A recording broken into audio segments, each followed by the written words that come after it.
Ya, Assalamualaikum warahmatullahi wabarakatuh. Good morning all Muhammadiyah Junior High School student in Surabaya or in other places in Indonesia. Today, Mr. Arif is going to explain about imperative sentence and formal and informal invitation. So student, there are two material that I'm going to explain.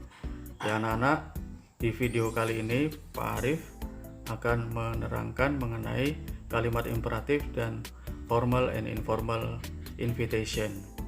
Jadi mohon simak video saya kali ini. Yang pertama, the first is the meaning of imperative sentence. Jadi the meaning of imperative sentence is very easy, sangat mudah anak-anak. Jadi artinya adalah how we can command, how we can request to other people to do the activity what we want. Jadi kita memerintah seseorang atau menginginkan seseorang mengerjakan sesuatu yang kita harapkan. Yang berikutnya adalah the verb that we use in imperative sentence.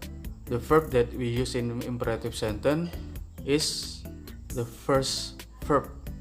Jadi kata kerja yang kita gunakan dalam kalimat imperatif adalah kata kerja bentuk pertama. Itu pun kita bisa ketemui dalam kalimat simple present. Kalimat simple present menggunakan kata kerja bentuk pertama. Dan ini sebagian struktur yang kita temui dalam imperative sentence adalah struktur yang juga mirip dalam kalimat positif simple present. Otomatis kita tidak akan membahas mengenai simple presentnya di sini, tapi kita akan membahas struktur yang mirip dengan simple present.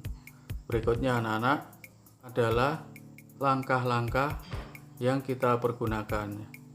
Langkah-langkah yang kita pergunakan sangat mudah anak-anak. Kalimat imperatif banyak kita temui di prosedur teks. Seperti yang kita tahu, as we know that when we see procedure text, that's text request other people to do something. Jadi teks ini menyuruh seseorang mengerjakan sesuatu. For example, how to make orange juice. Ya. Of course, here in this text, we are requested to prepare the material, prepare the equipment. After that, we can make the orange juice itself. Ya. Jadi di dalam prosedur teks itu kita mempersiapkan bahan. Kita disuruh mempersiapkan bahan, kita disuruh mengerjakan pembuatan jus misalkan. Nah itu yang ada dalam prosedur teks dan itu match ya, sangat bergabung, sangat cocok dengan kalimat imperatif yang dimana kita disuruh untuk mengerjakan sesuatu. Yang berikutnya adalah anak-anak jangan lupa sekali lagi imperative sentence menggunakan kata kerja dasar ya. Jadi tidak menggunakan subjek. Jadi kalimat ini tidak menggunakan subjek. Itu struktur yang bisa Pak Arif terangkan mengenai kalimat imperatif. Yang berikutnya adalah contoh dari kalimat imperatif itu sendiri. Jadi contohnya kalau contoh mendasarnya misalkan add menambahkan, stir mengaduk, blend memblender, take mengambil, prepare mempersiapkan dan lain-lain. Kalau kalimat imperatif yang dalam bentuk lengkap berikut Pak Arif berikan. Yang pertama, close the door, read the instruction, don't drink milk because it's stale. Stale itu maksudnya basi ya. Jadi kita juga bisa menggunakan please ketika kita menyuruh seseorang untuk mengerjakan sesuatu, atau dalam bentuk kalimat negatif ya kita bubuhkan don't ya. Don't di sini mirip dengan struktur dalam kalimat simple present.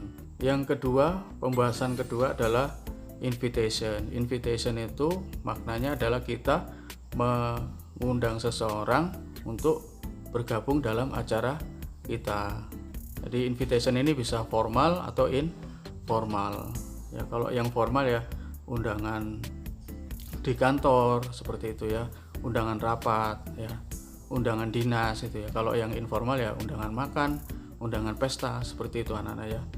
That's the meaning of invitation, how we can invite other people to join our activity. Maaf, whether this formal or informal occasion. The next is kind of invitation letter. First is formal invitation letter.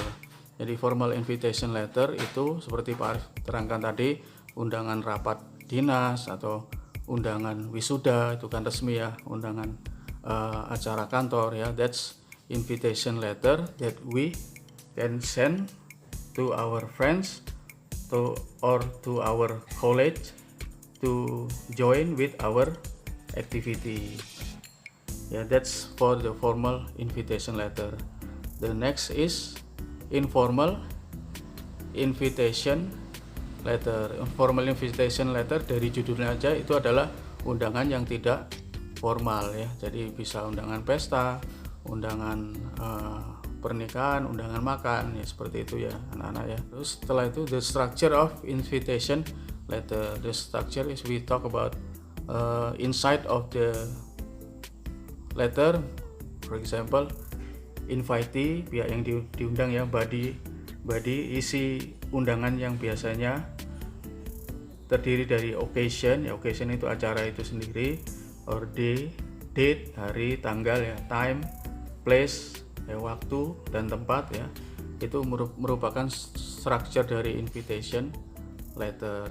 This is the expression of invitation letter.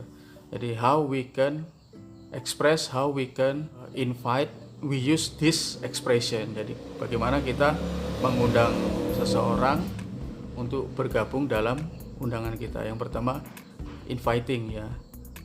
Contohnya, let's do our work pairs this afternoon. Ayo kita mengerjakan pekerjaan bersama-sama ya siang ini. Terus let's browse the material for our paper in the library. Jadi ayo kita browsing materi dari internet untuk tugas paper kita di perpustakaan. Why don't you join our study club? Would you go to the party with me? Ya, those are example how we can invite other people ya. We can use let's join to our activity, let's have a dinner together, let's study together ya. That's how we can invite other people. So invite sekali lagi artinya mengundang ya. And the next is accepting. How we can accept other people invitation ya, we can use bagaimana kita bisa menerima undangan orang lain ya, membalasnya dengan ekspresi-ekspresi berikut ini ya. First, we can use sure, no problem, good idea, let's go now, I'd love to, thank you.